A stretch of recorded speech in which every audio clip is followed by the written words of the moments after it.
played the complementary game. Okay, so let's see. I can see you guys were pretty good at cracking some of those codes. What do you think of this sequence right here? What does this remind you of? Do you see a pattern anywhere in there? Yeah?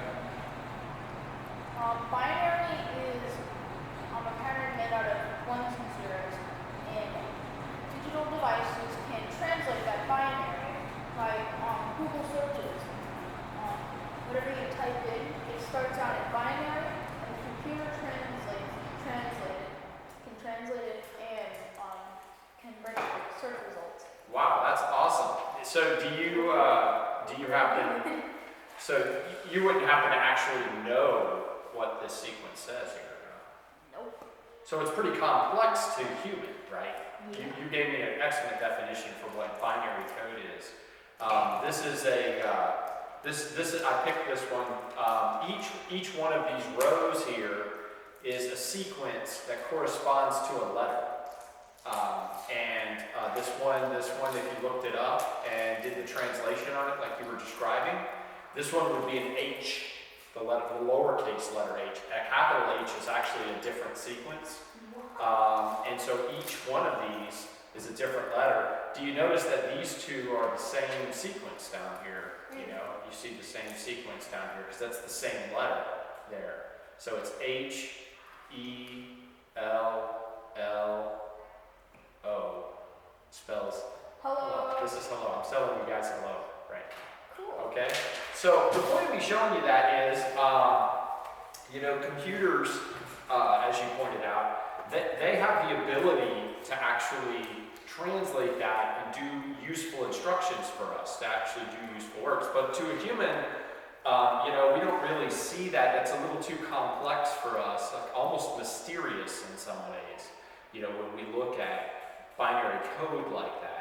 Our bodies are made up of cells, and inside every cell is an organelle, and the nucleus contains what? Oh, I just had a test on this. a special kind of code. It's not binary code, but it's a special sequence. Oh, good image. Do you know what those are? Those are chromosomes that contain DNA. Have you heard of those three letters before, DNA?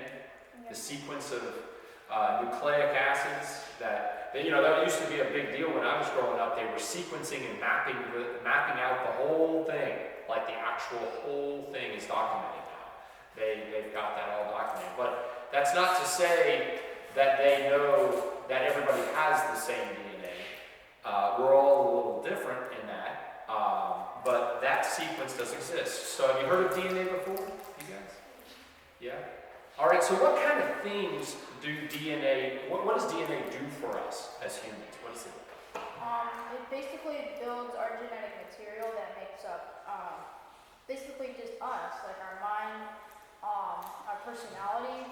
Can it tell us things like what color our eyes are? Like your eye color? No, because your eyes are what you see with, and you can't have two sets of eyes to see that out. Right, but if I look at your eyes, and and I look at a certain color of eyes, is that because of something else? Is that DNA that's doing that? Yeah. What about your hair color? The hair color? You were just born with that color hair, right? I have a blonde streak on the right side of here. That's Yeah. Me too. And the height that you might become. Some of these things might be environmental factors, but a lot of it's determined by the code, the biological code that we have. The human cells, you get 23 chromosomes from each of your parents. And that makes up the 46 chromosomes that every human has. So to be human, we have 46 chromosomes. We get one from each of your parents. So your parents contribute together to make a new person that's unique and special in every way, right?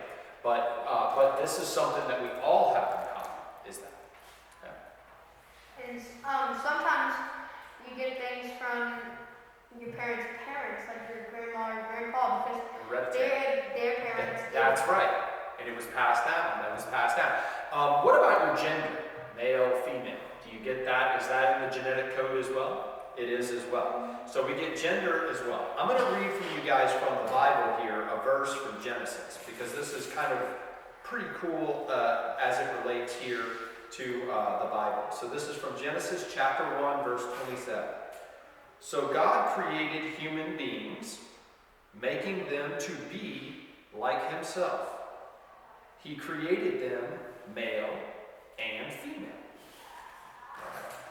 So when I think of that one right here, the first thing that strikes me is first the message that God created you. He created you in his image. Okay? He created you. He created you. He created me. He created all of us in his image. Okay? And how does that make me feel? When I think of that, and I think that about that, it actually gives me a little bit of comfort, to be honest with you. Okay? And let me explain what I mean by that. Because if I'm ever feeling like there's something wrong with me, or if I'm thinking like maybe like I'm not good in some way, right? That verse right there should comfort us, because God didn't make a mistake. He didn't make a mistake in the way that he made you. This is complicated, complex, almost mysterious in the way that DNA is able to come together. 23 chromosomes from this person, 23 chromosomes from this person, to come together to create this. This is beyond my ability to fully comprehend, right? Just like I can show you this and you can tell me it's binary code, but we can't really fully comprehend what this is, right? It's beyond our ability to really just glance at that and go, oh, that's hello. That's not the way we work, right? But it's still a plan. It's still on purpose, right? It's still very. So this verse for me brings me a lot of comfort whenever I'm questioning something about myself, like,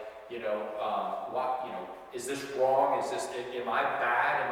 No, you're not. God created you and he meant it, and he did it in his image, okay? So the other thing that strikes me about that is that it mentions very particularly men and women, that he created men and women. So let's talk about that for a little bit, because one of the things that's important to draw and tease out of that is that there's an equality there, okay, between men and women. And I think in a lot of times, and in some societies even, there's a very masculine driven society, okay? And when you think about complementary pairs, and you think about the way that it's written there, I like to think about the fact that men and women are equals, and they should be thought of as bringing special gifts and special talents. So let me ask you this: can a woman be stronger or faster than a given man? Is that possible? Yeah. Do you have girls in your classes that are faster than you or stronger than you in some way? Okay, is that at all like weird or wrong or out of order, or what gives them special abilities like that? Some parts of that genetics, right? Genetics play a role in that. Okay, some people are stronger and faster than others. Yeah. And I just want to say something. I wish people in second grade could hear this, because I remember when I was in second grade, all my friends and the girls in my class, and the girls would like some boys in other classes would come to our playground and tease the girls and say, "God's a man," and I'm like, what does it mean? It's not. There's. Yeah. That's just mean. How did you handle? What do you think about that now? If you heard that. That's really mean.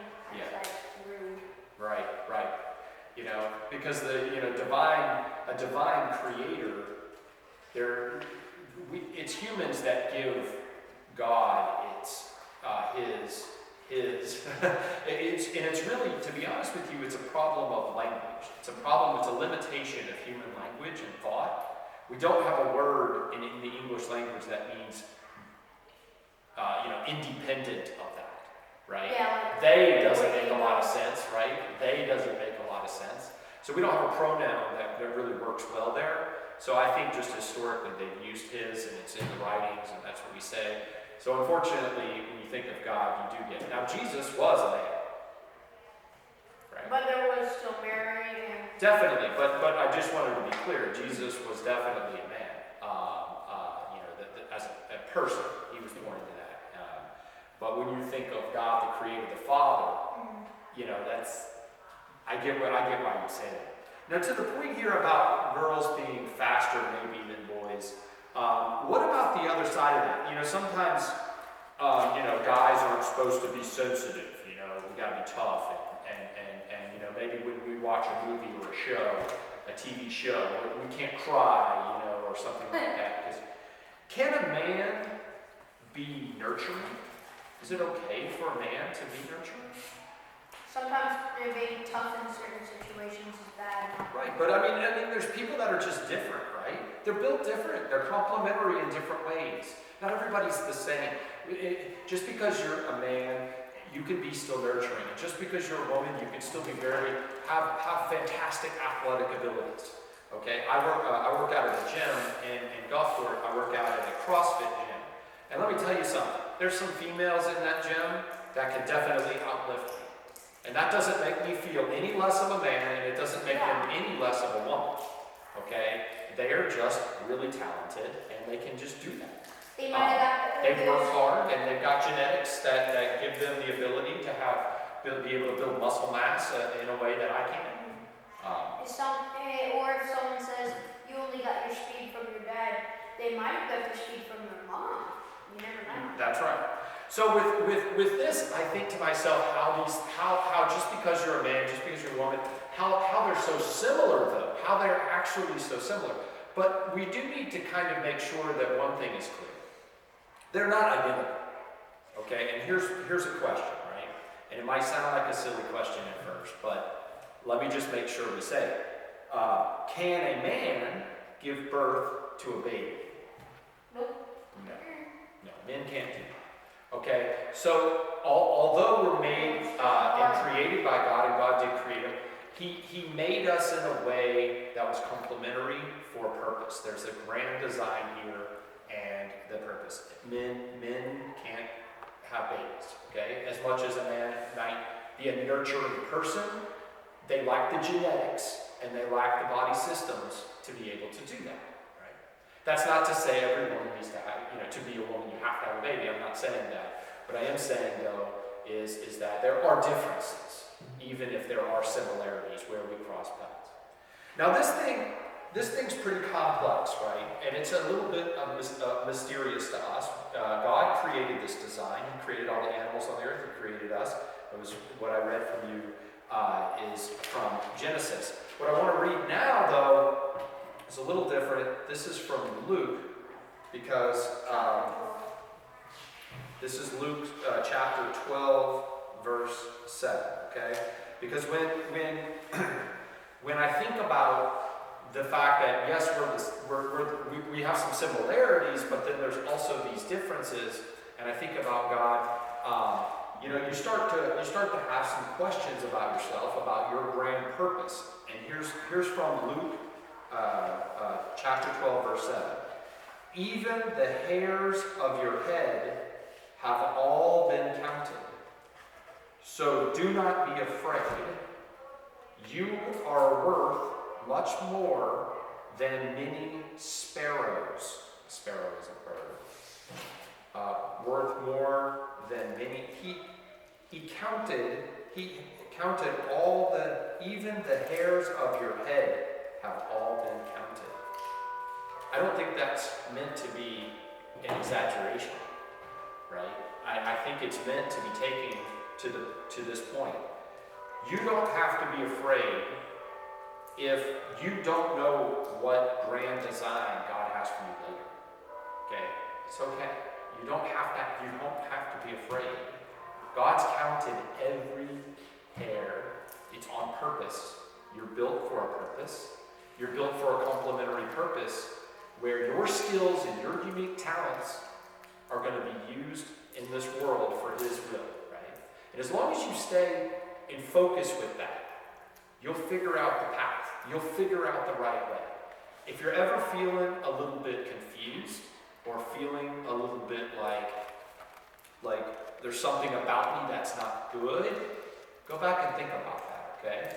He created you for a purpose, okay? You have the genetic code that He wanted you to have, okay? You're a man, you're a woman. He wanted that on purpose for you, okay? And all you have to do is trust in Him. Trust that every hair on your head has been counted. You've been built for a purpose. You've got the biological code. This one's called binary code. This one. You've got the right biological code for His plan. Okay, guys? So think about that and use that, right? Use that. You know, you can go back and read. There's little verses like that, and you don't have to sometimes feel like you have to read the whole Bible to get something useful from the Bible. A little exercise I used to do is sometimes I would just let the Holy Spirit guide me. You can grab a Bible and just say, tell me what I need to hear right now, right at this moment. Just open it up and read 2 or 3 verses and close it and just think about that for a second. And that could be kind of a neat little exercise too. You don't have to start at the beginning to read the whole Bible to get something out of it. Yeah. All right. Well, that's it. So that takes us to a break, I think. Is that right?